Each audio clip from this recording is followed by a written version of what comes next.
Alhamdulillah wassalatu wassalamu ala rasulillah.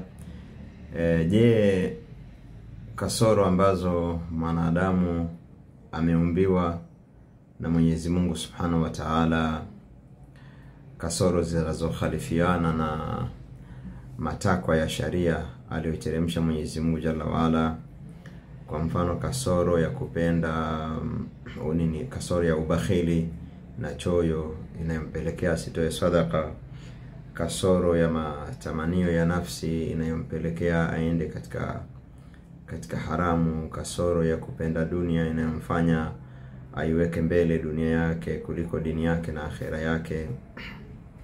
Je, mwanadamu ana udhuru katika hizi kasoro za kimaumbile kwa kuwa Mola wake ndiye ambaye amemuumbia kasoro hizi? Jawabu, hapana.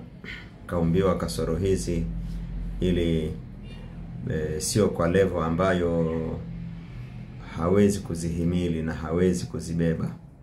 Ingelikuwa kaumbiwa kasoro hii katika level ambayo hawezi kuzishinda, ingelikuwa ni hoja kwa mwanadamu, lakini kaumbiwa katika level ambayo anaweza kukabiliana nazo na akazishinda.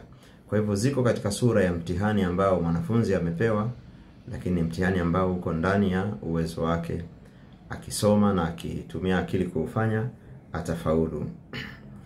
Na mwanadamu anatakiwa afaulu kwa kuzishinda kasoro zake, kwa kushinda utashi wake unaokinzana na sharia, ili aingie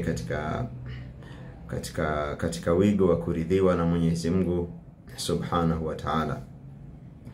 Na Allahu Jalla wa Ala anasema, wanabulukum bisharri wal khairi fitnatan, tunakutahinini kwa mambo ya khairi na shari,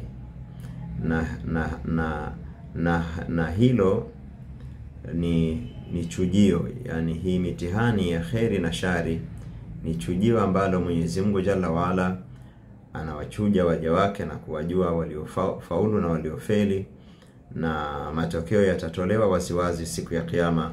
Ndio maana akasema, wa ilaina turja'un, wanabulukum bisharri wal khairi fitnatan wa ilaina turja'un, tunakutahinini kwa khairi na shari, na hali ya kuwa hilo ni chujio na kwetu mtarejeshwa. Kwa hivyo mwanadamu hana udhuru katika hili, kwa mantiki hii ya kuwa ni mtihani ambao uko ndani ya uwezo wake. Namba 2, mwanadamu hana hoja katika hili kwa sababu Allahu Jalla Jalaluhu alipomuumbia hizi kasoro amempa na njia ya kuzitibu hizi kasoro, na njia hizo ni dua, kumuomba Mwenyezi Mungu Jalla wa Ala amruzuku tabia zilizo njema na muondoshe tabia zilizo mbaya. Kadhalika kutekeleza ibada. Ibada ni miundombinu inayomtoa mwanadamu kutoka katika yale mapungufu aliyoumbiwa nayo na kwenda katika ukamilifu. Mpaka mwanadamu anaweza kwa hizi ibada na imani na kupractice dini, anaweza kafikia katika level ambayo alisema Mtume sallallahu alayhi wasallam, la yu'minu ahadukum, haitakamilika imani ya mmoja wenu hata yakuna hawahu tab'an lima ji'tu bi, mpaka matamanio yake yabadilike yawe yanafuata yale nilokuja nayo. Kivipi mpaka matamanio yake yabadilike? Yanabadilika kwa kupractice ibada na kutekeleza ibada. Kadhalika hii maana ya kuwa ibada ni dawa ambayo mwanadamu hawezi kuwa na udhuru kwa kuwa amepewa dawa.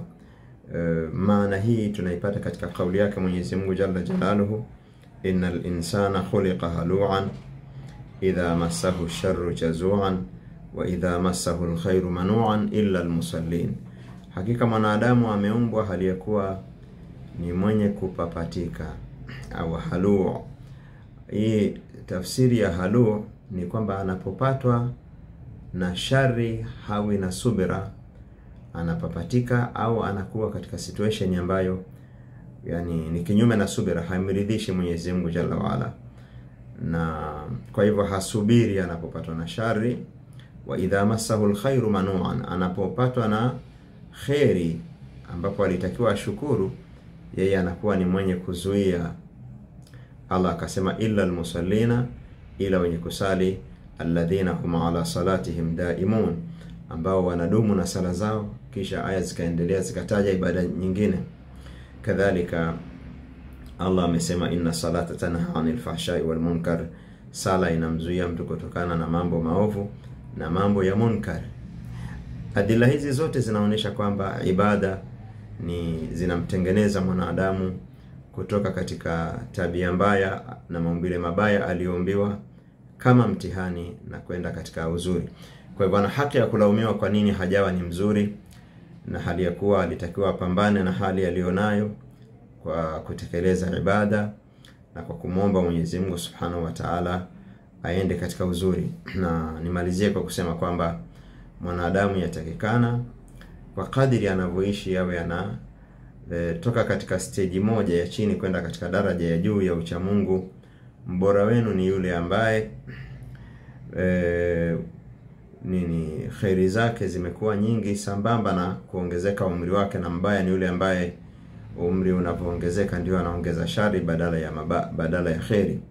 Tunamwomba Allah atujalie kusikiliza maneno kufuata yaliyo mazuri yake. Wa sallallahu wa sallama wa baraka ala nabiyina Muhammadin wa ala alihi wa sahbihi ajma'in, walhamdulillahi rabbil alamin.